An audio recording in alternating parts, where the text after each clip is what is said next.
everyone, welcome back to another episode of I'll edit that. Hey everyone, welcome back to another episode of the Fuel Live Thrive podcast. I'm your host Alessia, and today I have some wonderful guests on to talk all about stress and wellness and how to manage stress in a busy life. Wellness Theory, hi, welcome to the podcast. Thank you for having us. We're really excited to be here today. Awesome. So I'm just going to give it to you. Introduce yourselves. What do you do? And what does Wellness Theory do? I'm so excited to talk about stress today and what you guys do, because it is amazing. And I love following you guys on Instagram, and what your work is just incredible. So yeah, just introduce yourself. My name's Jonathan, this is Charlotte, and we are, in essence, Wellness Theory. So basically what we do is, first and foremost, is education and coaching from a holistic wellness perspective, and we help people to eliminate unhealthy stress from their lives, from every aspect of their lives. And our kind of big mission is for people to become aware and understand that when they're healthy and well, they can become a force for good.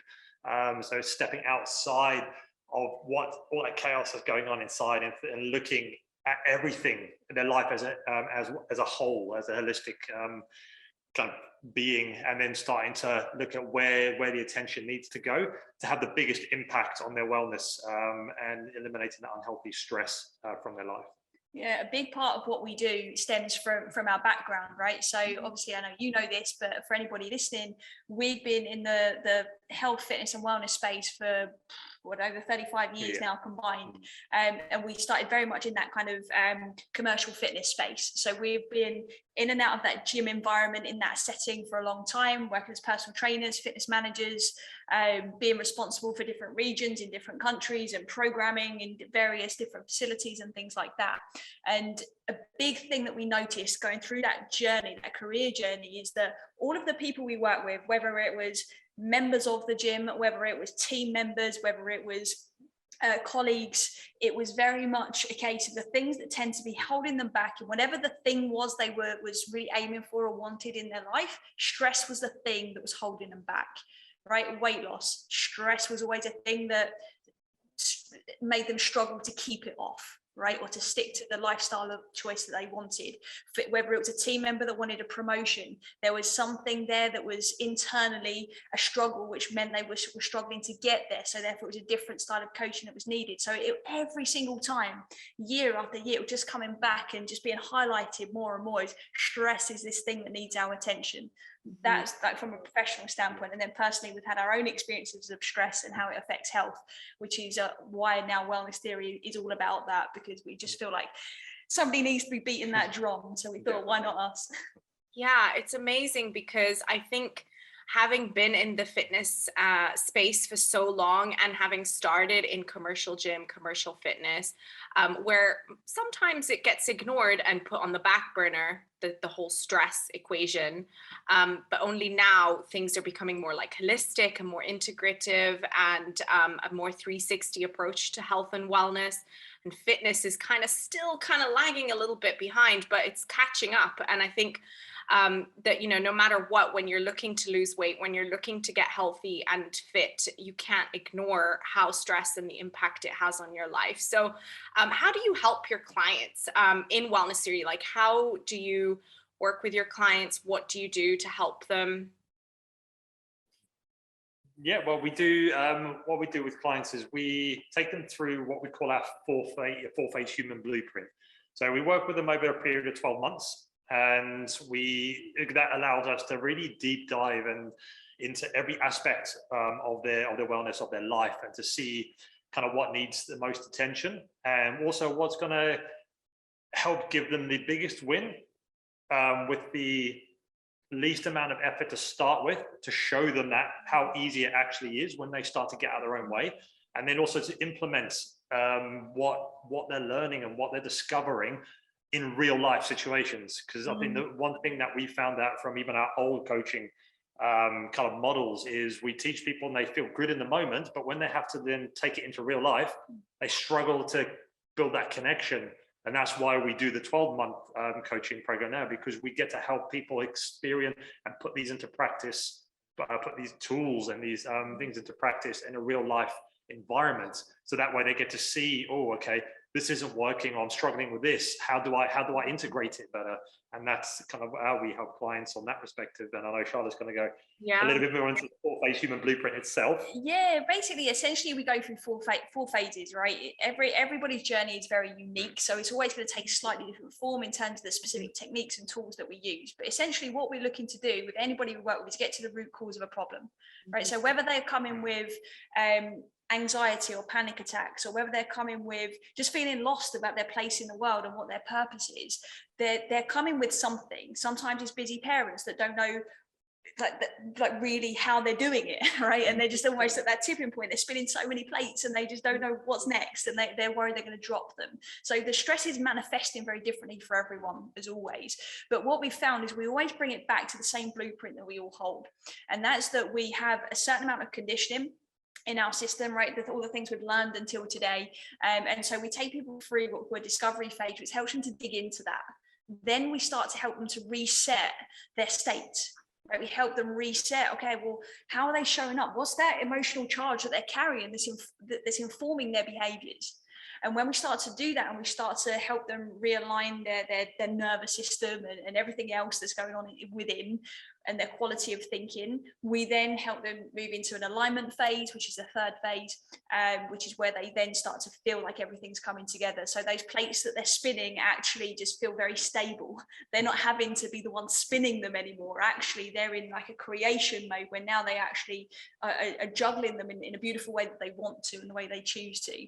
And then obviously, finally, the last part of that is we help them move forward into what we call future proofing, which is all about making sure that they've got everything they need to move forward, so that they don't have to get stuck on their stress journey, as it were, so they can continue to thrive and grow in the ways that they want to.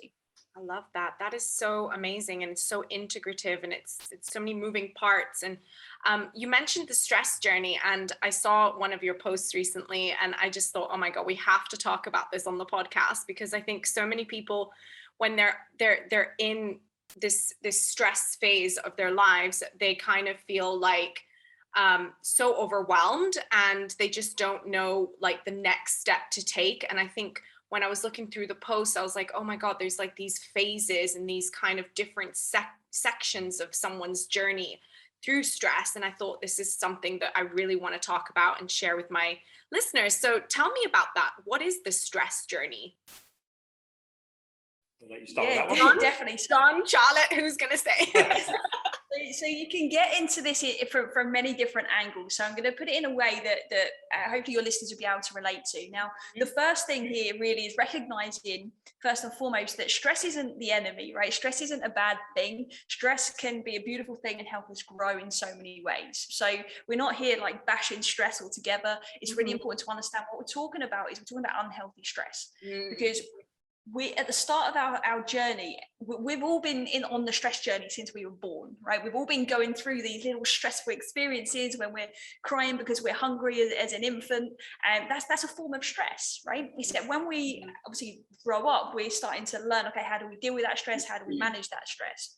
And what tends to happen is in the beginning, we can just kind of cope with it, right? At the very start, it just feels natural. It's just easy, yes, it's a challenge, but it's fine. I'm good with it.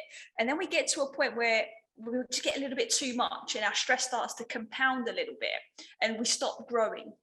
That's the point when we need to start paying attention, okay? Because we can choose at that point to kind of get off the stress journey, as it were, off the roller coaster of these ups and downs that we tend to feel when we're stressed. And when we choose at that point and we realize, okay, things are getting a bit much now, we're not suffering too much, but we're very aware that we're getting our glass is pretty full. It's very easy for us then to say, okay, something's got to give. What is that? What needs my attention? Maybe I'm taking on too much. Maybe I'm not addressing how I'm feeling. Maybe I'm not addressing what I'm thinking. Maybe my work environment is too stressful, and there's some things that you can do in your external reality that can help you. So at that point, we get to choose. Do we get off? Do we make some adaptations, and we actually start to change stuff in our life, or do we wait?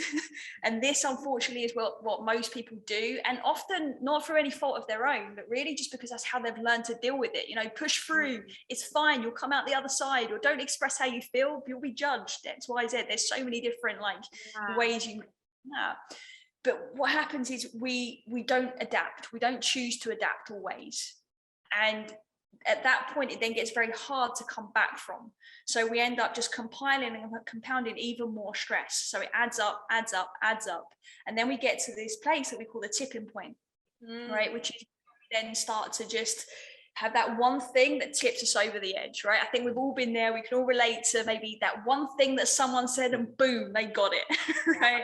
Maybe there's just somebody cuts you up in traffic one day and you just lose it altogether and you don't even know why. Like, they're just a couple of everyday obviously examples, but there's so many situations like that I'm sure your listeners can relate to as well. And at that tipping point, it's usually a big wake up call. Right, it's usually a wake-up call to say, okay, it's not getting any better now. It's coming out in bursts, right? But the thing is, when we then continue, we still don't do anything, we crash, right? And we go, over time, we then hit our burnout, right? And we hit rock bottom. And that's when it's very, very, very hard to get back up again. So it's almost like we get these warning signals over time. And if we continue to ignore them, we will crash, right? We will hit burnout. We will get to the point of our body shutting down.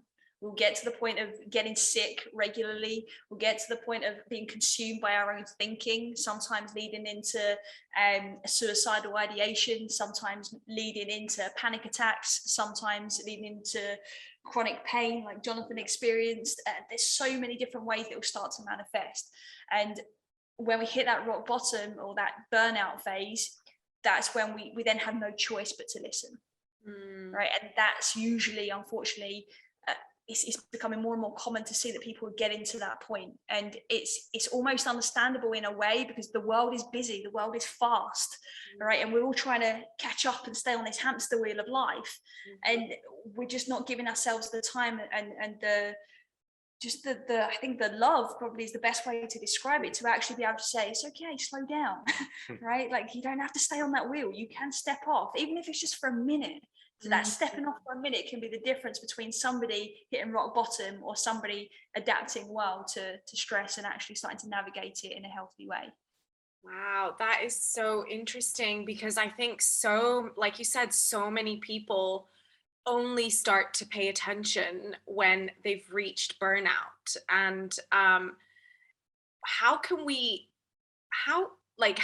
pay attention? Like, what are some of the ways that we can actually pay attention before we even hit that tipping point, but like at the beginning, right? At the beginning stages, you said like this autopilot, because we all, some of us do kind of feel like we're on autopilot for the majority of our lives, and we just keep repeating the same mistakes and the same patterns and the same reactions to things, and then we wonder why we don't get a different result. It's kind of like that definition of insanity, doing the same things over and over again, expecting different results. But like, how can we pay attention and actually catch where we're at early on instead of getting to burnout, in your opinion?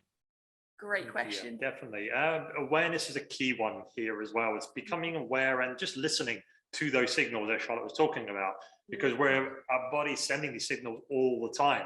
And the longer we experience stress, the more signals we get. And like we said, it could be skin issues, digestive issues, could be pain, it could be an overwhelming amount of negative thoughts and running through our head. It could be outbursts of emotions.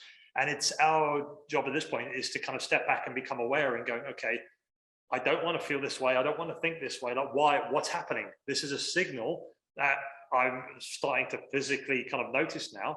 Now it's a chance to kind of step back and listen to what my body's telling me and start to become aware of, okay, I'm thinking this way, I'm feeling this way, something's happening on a physical standpoint in terms of illness or sickness. That's my body telling me, okay, my stress, anxiety, everything's like, my nervous system is just on edge. It's literally on its tipping point. So it's having that level of awareness to step back and go, okay, what's happening now? Like, instead of just like what Charlotte said, what people do is ignore it and push through it. It was like, no pain, no gain, just fight through it. And eventually you'll get the result, which you won't. And so I think awareness, because that was a big game changer for me, because I went through over a decade of pain and exhaustion and just anger issues for a long time. And I didn't pay attention to any of them. I just, again, locked it all in, pushed it aside, and just steamrolled through them pretty much. And at a certain point, you can't go anymore. They're going to start, like, that stress is going to stop you in the tracks, and that's what happened to me. So it's that level of awareness that was a game changer for me, is asking myself and questioning, is like, okay, why am I feeling this way? I think one really key important thing here is knowing that it's not normal. It's not normal to feel that level of intensity. Yes, it's normal to feel angry sometimes, to feel sad and feel it's normal, it's okay, it's healthy. But when we have it over a prolonged period, and when we have overthinking that's a prolonged period, and when we're highly emotional over a long period, or like John said, health-wise over a prolonged period, that's when the alarm bells and red flags should be ringing. But to really bring it practically, to answer your question, a great starting point for somebody is to just pause it and check in with themselves just once a day, once a week, even if you're really not doing anything at all, and take yourself for a little body scan, literally from head to toe. Just close your eyes and just take your awareness through your whole body and see what comes up for you. Right? You might have noticed physically some tension, you might notice some thoughts showing up, you might notice some feelings coming up. That's just you acknowledging it. And I think that's a really, really easy place to begin, because it's a very low entry point. Anybody can do that right now, even when they're just sitting with their headphones on, listening to a podcast. You know, you can just pause it, take yourself through that body scan, and just see what shows up. I love that. I love that so much. And I think that it's again, coming back to just pausing, right? Where we never really do pause. We're always constantly on the go. There's kind of like this, I don't know, maybe you can tell me if you've experienced this with your clients, but for me, I've noticed that there's this intense hustle culture, especially in the last 2 years with the pandemic. I feel like there's been people that have been thrown into the deep end with their work, and even though they're working from home, it's like they're never switching off. They're always on call, whether it's with the kids and school online, or meetings online through Zoom. Like, they're never really switching off. And then I've noticed that a lot of my clients are more stressed because of this. It's like they just never, some of them are going to bed like at midnight, 1 o'clock, because they're still working in through the night, which it wouldn't be the case if they were, working in the office. And so my question is, like, how can busy people, typical people that work in the corporate setting, or a typical 9-to-5er who has kids, maybe a lot of my listeners are busy people, how can they fit wellness? Because wellness is such a big word, right? Like, how can they fit wellness and slowing down, like you said, in their lives in a balanced way, with kind of without feeling overwhelmed? There's like so many practices that they can do. Sometimes it feels like too overwhelming, like do this self-care practice, do that, or go and do this. Like, there's just so many options, but like, how can they find what works for them in a way that doesn't feel so overwhelming, and sometimes that doesn't feel so, I would say, intimidating? Definitely. It's so true what you say. There are hundreds and hundreds of different things people can do.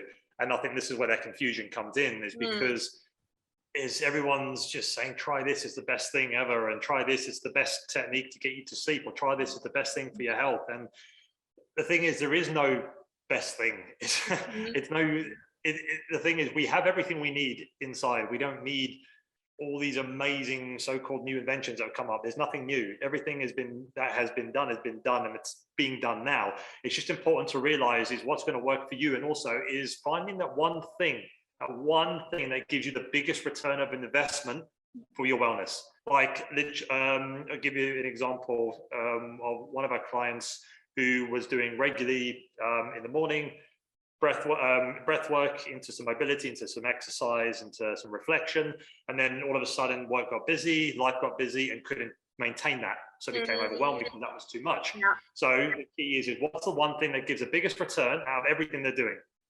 And most often than not, it's usually sleep quality.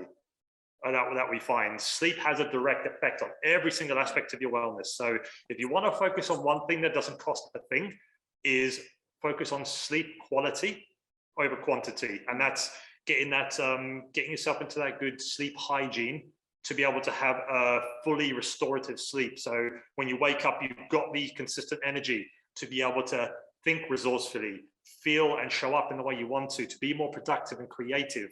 Because if you don't, all of those other aspects, your health, your emotions, your thoughts, your relationships, all these start to suffer the more and more and more your quality of sleep is not there. If you start to suffer with that, it does affect everything else. It's such an easy win as well for busy people. I can totally relate to that. So we wasn't always living the way that we do now in terms of creating the space, like to live where we want and to train whenever we want and meditate whenever we want and this kind of thing. You know, I was working more than 100 hours a week. I had multiple teams and like multiple teams across different countries. Some weeks I would fly to 2 countries in a week across the GCC, in and out of different venues and this kind of stuff. And I was like at my limit. I was like, if somebody else gives me one more thing, like, and then you're telling me I've got to look after myself, and it's like, what? But the reality was, like, I didn't have the space to, like John said, do like an hour of breath work or even long-winded workouts and all the rest of it. And I would beat myself up. In the beginning, I was beating myself up. I was like, well, why, I'm not good enough to do this. If I can't do it all, then what am I even doing? Like, what's the point, right? And I get that that's just doesn't help us move forward when we're in that space. So the sleep is absolute gold, because like John said, it's about the quality, not the quantity. So if we can actually do something that we're doing anyway, just do it better and more efficiently, you're not losing out on anything. So that's a big one. I mean, there's many things you can do, but the highest return on investment is concept. I love that, because I have experience with certain clients who are very type A people, and they are almost kind of adapted to less hours of sleep. And they're like, yeah, you know, I'm good. Like, I can sleep like 5 hours and I'm good. But then you look at everything else is falling apart, and I'm thinking, but are you really good? So tell me one thing, what, in your opinion, like, what is the right amount, or maybe not right amount, but like you said, quality, right, over quantity. What does that mean? Like, how do you measure a good sleep, like good night's sleep, even if it's 4 hours, 5 hours, 6 hours, not 8? So with quality, I think first, you need to go on how you feel. Yeah. Right. That's the first place you should be looking. In the morning, you wake up. How am I feeling? Am I feeling like I need to go back to sleep? Am I feeling energized? Am I feeling recharged? Is my body feeling relaxed and calm? They are all good signs that you've had a good night's sleep. But scientifically, as it were, you can look at the quality through different kind of apps and things like that. But what you're really looking at, whether you're using a ring, we use an Aura ring, there's so many apps and stuff you can use. No matter what you're using, look at the sleep cycles. If you are completing your sleep cycles, so you're going into deep sleep and you're going into REM sleep, if you're accessing those sleep cycles, the reality is your sleep quality is good. And the interesting thing is, a lot of people that sleep a long period of time don't always have good sleep cycles, right? So it sort of then debunks the whole idea that you must have 8 hours sleep or 7 hours sleep or whatever.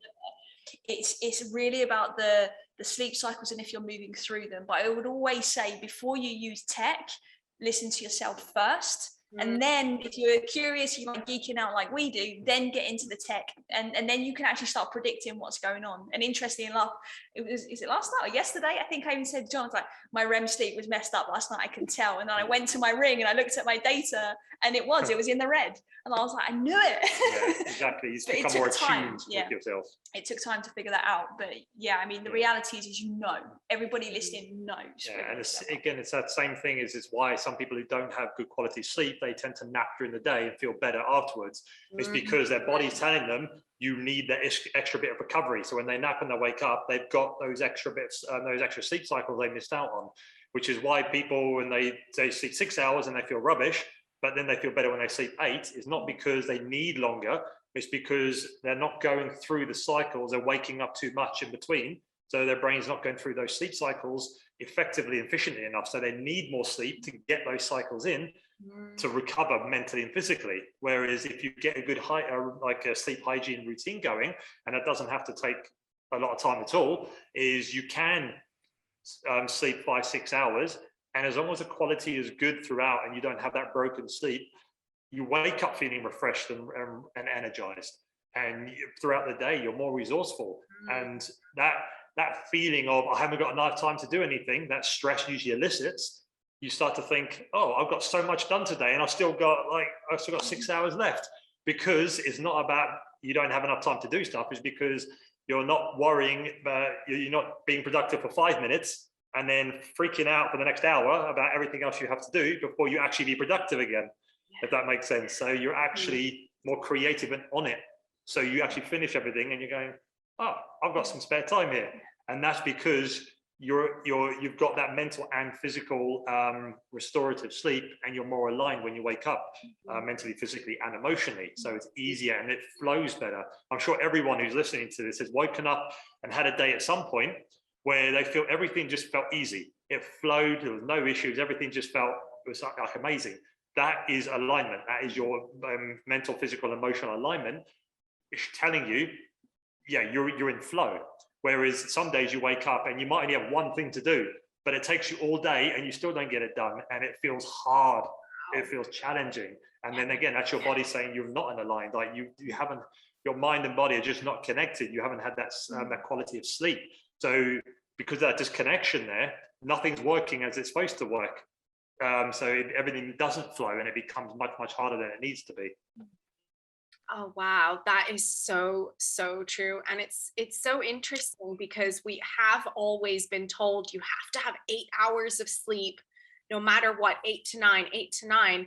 And I also discovered about sleep cycles several years ago, and it is so interesting because I've put it to the test, and I swear by the sleep cycle app with the alarm that wakes me up at the right time, that doesn't wake me up in the middle of a sleep cycle. And it's so true the way when I've completed enough sleep cycles, or at least 4, for me anyway, a good 4 sleep cycles is enough for me to feel refreshed. And if I wake up outside of a sleep cycle, like I'm actually awake. Whereas before I used to just, mindlessly put my alarm, and I would wake up so groggy, and I just didn't know why. And I thought it was just because I wasn't a morning person, but it's actually because I was waking up right in the middle of a sleep cycle. So it left me feeling groggy. So what's some of like self-care routines, whether it's evening or morning routine, that you kind of recommend to your clients they could start doing that fits sort of in their busy schedule? Is there anything in particular that you like, other than, of course, sleep hygiene? Yeah, so we actually we have like 8 pillars of what we work on when it comes to wellness with clients. Sleep is obviously one of them. Another one is quality of thinking. This is a big one. Yeah, because like reality is we all know that nutrition and exercise contribute to our wellness, right? So those are 2 of our pillars, nutrition and movement. But the reality is like the ones that don't get talked about enough are like the quality of thinking, taking action towards the things that we actually want, emotional well-being. I think they're probably the most neglected. And also hydration, it kind of comes under nutrition as well. That's a biggie. But those are the main ones, because when we start to look at how we're operating, like we said at the very beginning, we help people look at what's going on at the root. If we just try and change up our routine, we're sort of playing on the surface level of health and wellness. Okay. It's like, I'm going to change my routine and then I'm going to get a different result. Awesome. You will, probably for a week or 2. If you're lucky, maybe 30 days or 3 months, if you're lucky. But the reality is, unless your thinking and the quality of your thoughts and your belief systems and the patterns in your life are aligned and clear, you're not going to create any kind of lasting change in your world. And I'm sorry for anybody listening, I might have just burst your bubble, but the reality is we see it all the time, this yo-yoing constantly. We lose weight to go for a wedding, and then we put it back on again. We make money in our business, and then we don't make money in our business. It's like these constant back and forths, right? And we can avoid those things by getting to the root of an issue. And often that is within our quality of thinking and in our emotional well-being, because over time, because of all the busyness, we've come to learn that it's okay if we ignore them or don't pay too much attention to our quality of thinking and our emotions, right? Because, you know, we've got this far and we're okay. And so when we start to align those elements with our physical body, that's when we can actually start to make that lasting change. So those 8 pillars are really the key. Did I actually say all 8? Did I just mention a few of them?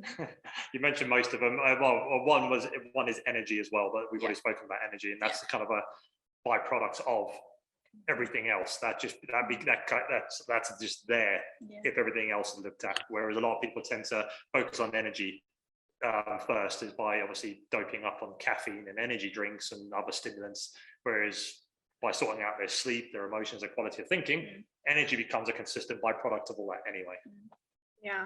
There's a lot of talk on mindset now, which is great. What do you think? How do you think that we can start paying attention to our quality of thinking? Because we hear a lot about like positive thinking and affirmations, ways to kind of reinforce, you know, a positive outlook on life. Would that be something that we can do, or is that a little bit too kind of, again, it doesn't go deep enough? Definitely doesn't go deep enough, right? So this is one of my favorite topics, so keep me on time here, so I want to be respectful of the listeners here. Yeah. The reality is positive thinking has a place, affirmations have their place, you know, but the reality is if we continually to deny ourselves of what's going in the negative realm, and we just every time something negative shows up, we think positive, or every time we say an affirmation, we're just wishing it was true rather than believing it was true. There's a very big difference in how your reality is going to play out. So what we are big advocates of here is about resourceful thinking.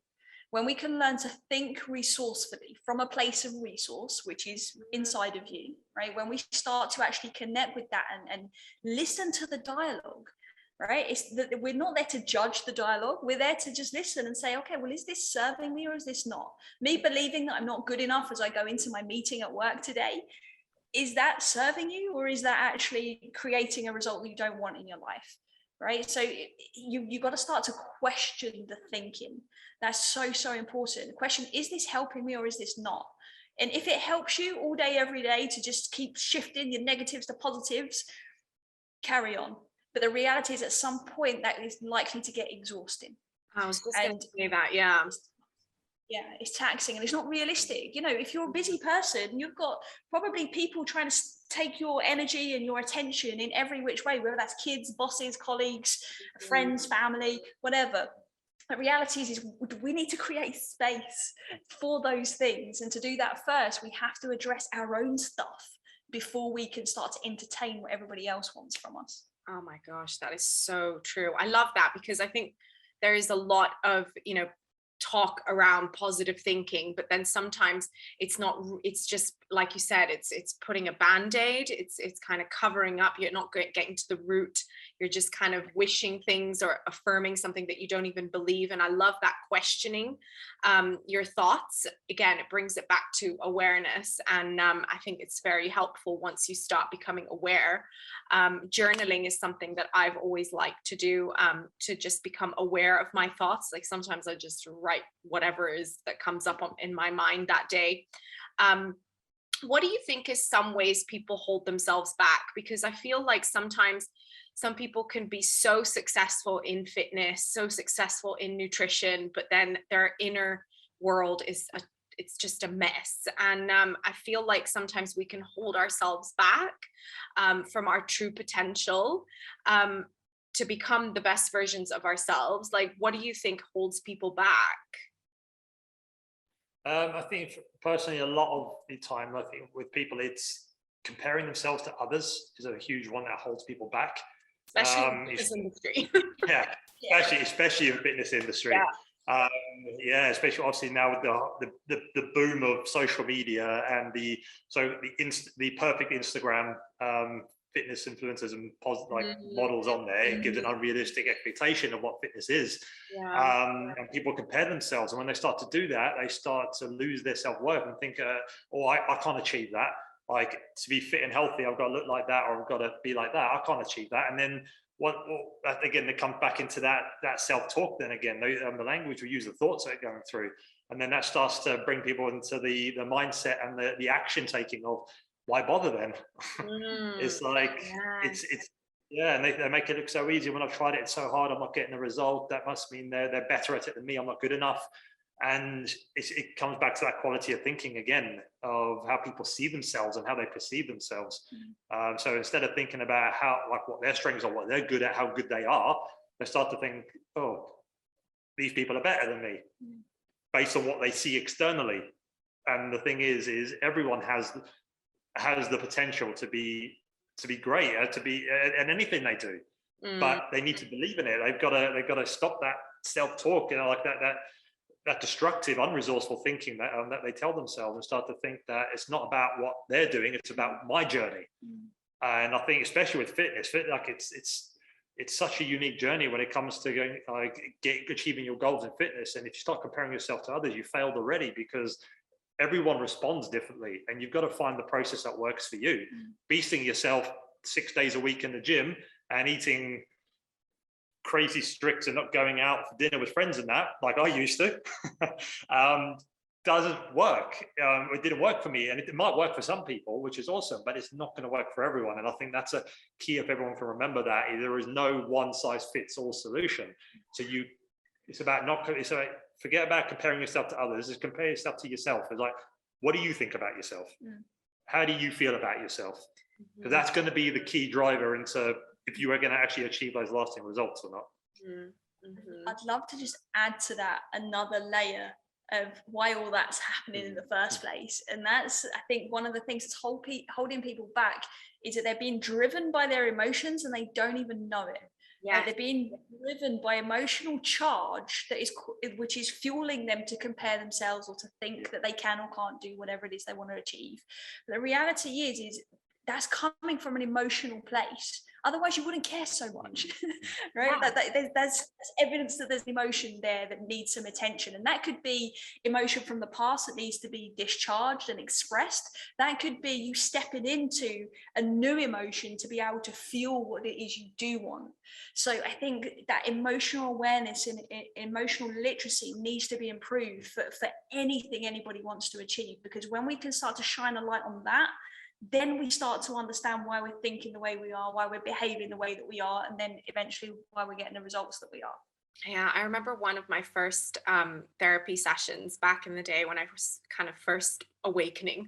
I remember my therapist going, emotions are energy in motion. I will never, ever forget that. And it's so true, because we are all driven by emotions, and that's actually, it's okay to a certain extent, but then like, what kind of emotions are driving our actions and our thoughts? Is it like a negative emotion, or is it a positive emotion? And those negative emotions that cause us to reach for the junk food, as kind of like a band-aid for our emotions and a crutch, or I don't know, sitting and watching Netflix for 5 hours instead of going for a walk, because we know that it's going to make us feel better, but we're like, no, I'm just going to sit back and be I don't know, lazy or something. So I think emotions, if we just learn to become aware of them and become more in tune with ourselves and realize that they are just it's energy, and it can just flow through us and out and move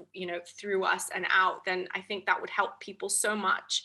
And that brings us back to that awareness and what we said in the initial few minutes of the podcast, where we're like, stop, take a breather, just listen, do a body scan. That's so true. So tell me one thing, but I want both of you to answer this though. What is the one thing that you wish you had started earlier in your fitness, or not fitness, sorry, in your wellness journey, health, fitness, nutrition, whatever it is? What's the one thing you wish you would have started earlier, now looking back? Am I going first? Okay. So for me, it's a huge thing was, if I wish I knew back then, was the power of the breath, and how it literally controls every single system in your body. You can heal yourself from it. You can make yourself sicker. You can feel better. It's just that power of how to use your breath optimally and effectively to get the result you want, whether that's to feel calm and relaxed, whether that's to provide you more energy if you're doing something like a speaking event, or you're going into a meeting, or you're training, is that power of the breath, and you have full control over that. And like, if I knew that back when I first started training, I truly believe I would definitely not have suffered with the amount of injuries and pain that I suffered with over those first 10 years of my career, if I knew how to breathe correctly. That was a huge game changer for me when I learned that. Yeah. And Charlotte? For me, it's building upon what I just spoke about in terms of emotions, emotional awareness, and knowing that like you said, emotions are that energy in motion. That energy is showing up. That energy is the difference between you losing weight or not. That energy is the difference between you getting promoted or not. That energy is the difference between you being a good mom or not, right? Like all of these, like every area of life always comes back to that. But I think more specifically, it's about emotional awareness, and not only knowing how we feel, like you said, though, is also knowing how do we let it go? How do we actually use it to our advantage? How do we leverage our emotions? How do we be with them and be okay being with the hard ones too? And can we even name what those emotions are? Like so many people can't name more than say 5 or 6 emotions. Yeah. And that's quite shocking in this day and age, right? We know which emoji to send, right? But we don't know how to use our language to articulate what we're experiencing. And that language in itself helps us to express it. Helps it to find its way out of our system. Yeah. So I think that would definitely be a big part, because I was always aware that our emotion drives us, and always aware that, you know, the reasons why people get into fitness from that perspective, just because obviously that was the industry that we were solely focused on. It was knowing that people had that hot spot, had that reason why they were coming to the gym. We knew it was there, but I don't think we ever really in those early days paid enough attention to it. And I think had we known that on our own journeys, and had we known that for clients in the beginning, because unfortunately a lot of qualifications out there in the fitness space, they don't include the wellness element. They include the mechanics, nutrition somewhat, and the exercises, and that's basic. Yeah, there's lack of anything else, and I think anybody that's in a wellness journey needs to start looking at all of those areas that we briefly touched upon earlier, if they really want to create change. Yeah, I feel like it's also a thing with not just trainers and fitness professionals, but I feel like sometimes even clients are looking for that quick fix, right? And they would rather, you know, they'll go all in with nutrition, or they'll go all in fitness and like hammer at the gym. But then when it comes to the hard stuff, which is the emotions and the breath, you know, like the breathing is probably, to most people, like sitting and breathing is boring, right? Or thinking about their emotions and journaling and meditating, or anything energy centered or more holistic, might feel like really intimidating for some people. But then it is the missing link. Like, I believe it really is the missing link. And I feel like you can be the healthiest person. You can externally, you can have the most beautiful physique. You could be the strongest in the gym. But if your inner world is a mess, or you can't deal with your emotions, and you're always just, you know, spewing negativity all around you, but you know, you look great, like at the end of the day, that's not wellness. And I really like where the industry is headed, and I hope that, I feel like wellness is a little bit separate still from health and fitness. Do you think that too? Yes, it is, but I think it's changing, right? Because even in the commercial fitness space, they're having to pay attention, because their consumers, as it were, are moving. They're moving away, and unless they up their game, right? Because people are realizing, just like you've just said, and that's just to reinforce that even more. I totally agree with what you just said there, that it's pointless being the fittest person in the room but suffering inside. It's just doesn't make any sense. But everybody is realizing that on some level through their personal traumas and experiences, through other people that are speaking about it, podcasts like yours that are helping people to become even more aware. You know, the industry is having to evolve. It has to. There's no way. If it wants to survive as a fitness industry, then it has to move into a fitness wellness space. It has to, for its own survival. Oh, 100%. I remember starting in the fitness industry and looking at kind of like what was trending and what was coming up like year by year, and it was always the same. It was cardio, weight training, and then HIIT training, CrossFit, and it was literally the beginning of this year, or the end of last year, I was saying trends for 2021. Number 3 on the list in health and fitness was breath work, and I thought, I've never seen that on the list. It's like, okay, that's a sign of things are moving in the right direction. Is now start to add in mental health, emotional health into that mix now, and start to connect and get people to understand that it's all one thing. It's like, it's not separate.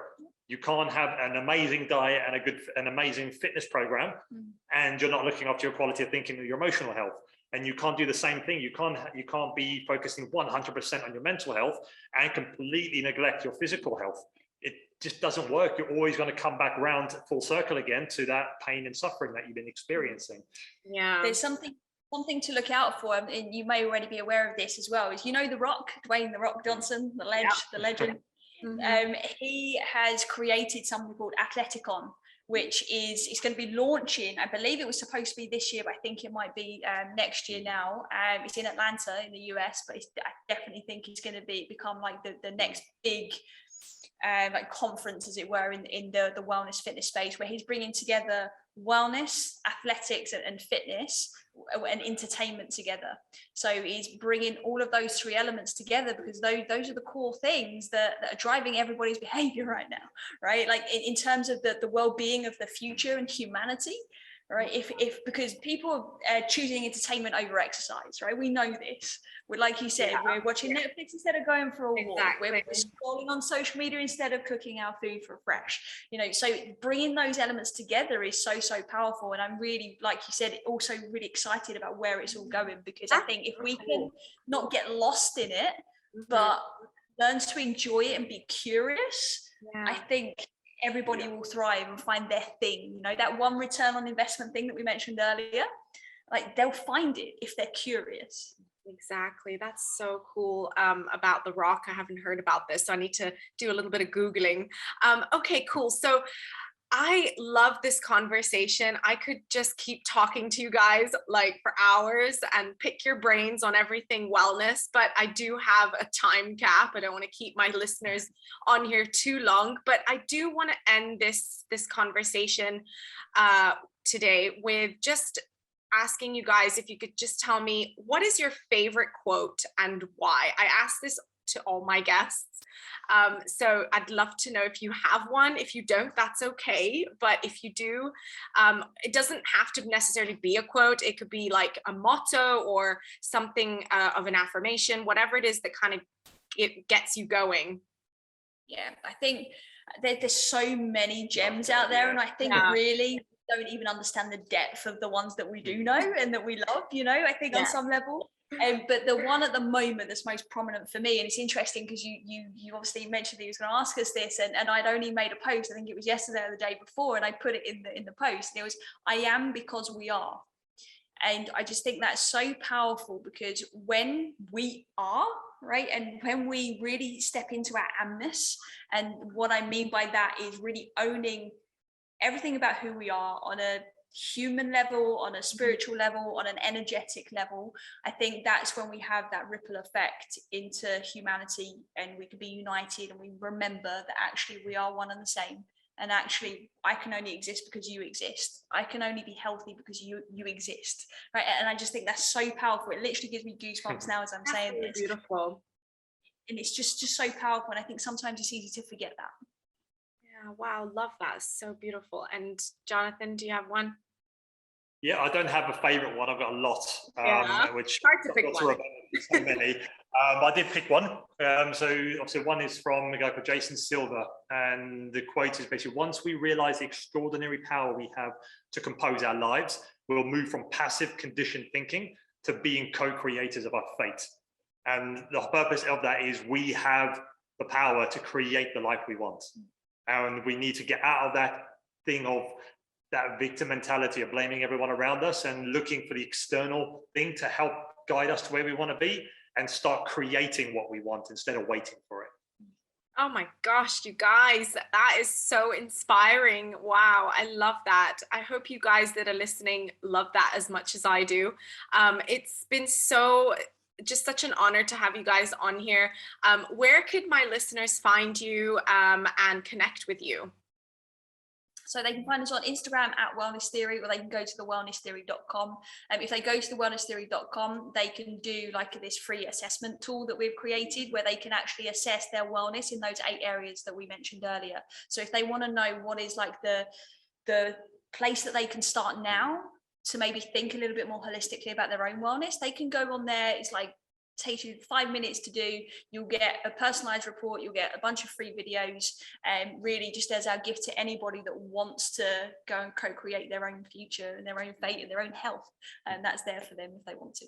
Amazing. I'll definitely be putting the link in the show notes to Wellness Theory's website. And again, just wanted to say thank you for coming on here, and hopefully maybe we could do another episode sometime soon, or connect in any way. Thanks guys, it's been such an honor, and I think this has been such an important conversation to have, and I just, I'm just like, oh, I can't wait to publish this. So I will speak to you guys soon, and guys who are listening, thank you for listening and tuning in. If you have any questions, please reach out. And if you want to connect with Wellness Theory, please go ahead and go and support them. What they're doing is incredible. Their pages is so inspiring. And that's all for today. And I'll speak to you guys in another episode.